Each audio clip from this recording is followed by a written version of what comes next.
ಮಾಜಿ ಸಚಿವ ಹಾಗೂ ಬಿಜೆಪಿಯ ಹಿರಿಯ ನಾಯಕ ಬಿಸಿ ನಾಗೇಶ್ ರವರ ನಿಧನಕ್ಕೆ ಮಾಜಿ ಮುಖ್ಯಮಂತ್ರಿ ಬಸವರಾಜ ಬೊಮ್ಮಾಯಿ ತೀವ್ರ ಕಂಬನಿ ಮಿಡಿದಿದ್ದಾರೆ. ನಾವು ಒಬ್ಬ ನಂಬಿಕಸ್ಥ ಗೆಳೆಯ, ಆದರ್ಶ ನಾಯಕ ಹಾಗೂ ರಾಜಕಾರಣಿಯನ್ನ ಕಳೆದುಕೊಂಡಿದ್ದೇವೆ ಎಂದು ಅವರು ಭಾವುಕರಾಗಿ ನುಡಿದಿದ್ದಾರೆ. ಬೆಂಗಳೂರಿನ ರಾಜ್ಯ ಬಿಜೆಪಿ ಕಚೇರಿಯಲ್ಲಿ ಬಿಸಿ ನಾಗೇಶ್ ರವರ ಪಾರ್ಥಿವ ಶರೀರದ ಅಂತಿಮ ದರ್ಶನ ಪಡೆದ ಬೊಮ್ಮಾಯಿ ಕುಟುಂಬಸ್ಥರಿಗೆ ಸಾಂತ್ವನ ಹೇಳಿದರು. ಬಳಿಕ ಮಾಧ್ಯಮಗಳೊಂದಿಗೆ ಮಾತನಾಡಿ ತಮ್ಮ ನೆನಪುಗಳನ್ನು ಹಂಚಿಕೊಂಡರು.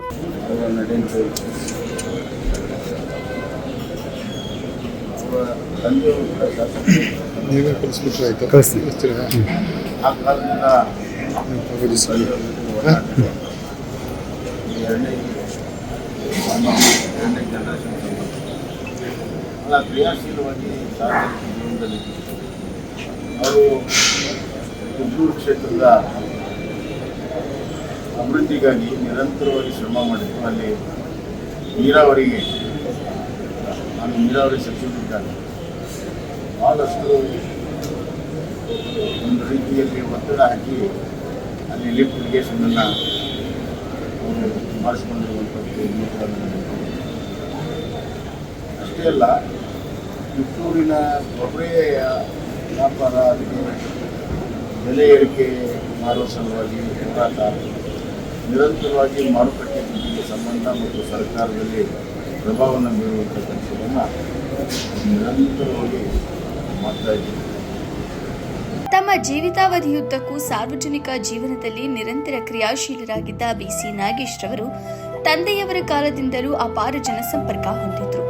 ಜನರ ಸೇವೆಯಲ್ಲಿ ತಮ್ಮನ್ನ ತೊಡಗಿಸಿಕೊಂಡಿದ್ದ ಅವರ ಅಗಲಿಕೆ ಭಾರತೀಯ ಜನತಾ ಪಕ್ಷಕ್ಕೆ, ರಾಜ್ಯಕ್ಕೆ ಹಾಗೂ ವೈಯಕ್ತಿಕವಾಗಿ ನನಗೂ ತುಂಬಲಾರದ ನಷ್ಟ ಎಂದು ಬಸವರಾಜ ಬೊಮ್ಮಾಯಿ ತಿಳಿಸಿದ್ದಾರೆ. ನಾಗೇಶ್ ರವರು ತಮ್ಮ ಕ್ಷೇತ್ರದ ಅಭಿವೃದ್ಧಿಗಾಗಿ ನಿರಂತರ ಶ್ರಮ ವಹಿಸುತ್ತಿದ್ದರು.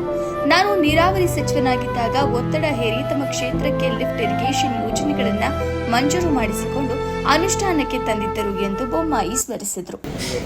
ನನ್ನ ಸರ್ಕಾರದಲ್ಲಿ ಅವರು ಶಿಕ್ಷಣ ಸಚಿವರಾಗಿ, ಪ್ರಾಥಮಿಕ ಶಿಕ್ಷಣ ಸಚಿವರಾಗಿ ಭಾಳ ಉತ್ತಮವಾದಂಥ ಕೆಲಸವನ್ನು ಮಾಡಿದ್ದಾರೆ. ಒಂದು ಕ್ರಾಂತಿಕಾರಿ ಬದಲಾವಣೆ ತರುವಂಥ ಕೆಲಸವೂ ಕೂಡ ಅವರು ಹೊಸ ಶಿಕ್ಷಣ ನೀತಿಯನ್ನು ಪ್ರಾಥಮಿಕ ಶಿಕ್ಷಣ ಹಂತದಲ್ಲಿ ಇಂಪ್ಲಿಮೆಂಟ್ ಮಾಡುವ ಸಲುವಾಗಿ ಬಹಳಷ್ಟು ಶ್ರಮವನ್ನು ತೋರಿಸಿದರು.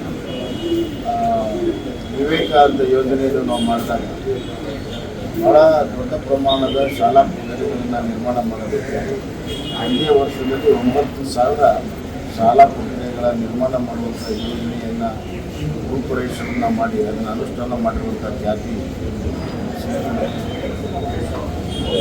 ಒಬ್ಬ ಗೆಳೆಯನನ್ನು, ಒಬ್ಬ ಆದರ್ಶ ಸಾರ್ವಜನಿಕ ಬದುಕಿನಲ್ಲಿರುವಂಥ ರಾಜಕಾರಣಿಯನ್ನು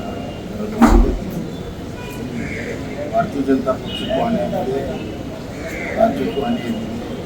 ನನ್ನ ವ್ಯಕ್ತಿ ಕೂಡ ಭಾಳ ದೊಡ್ಡ ದುಃಖವನ್ನು ಬಯಸುವಂಥ ಶಕ್ತಿ ಅವರ ಕುಟುಂಬದಲ್ಲಿ ರಾಜ್ಯಕ್ಕೆ ಸಾಕಾಗಿದೆ.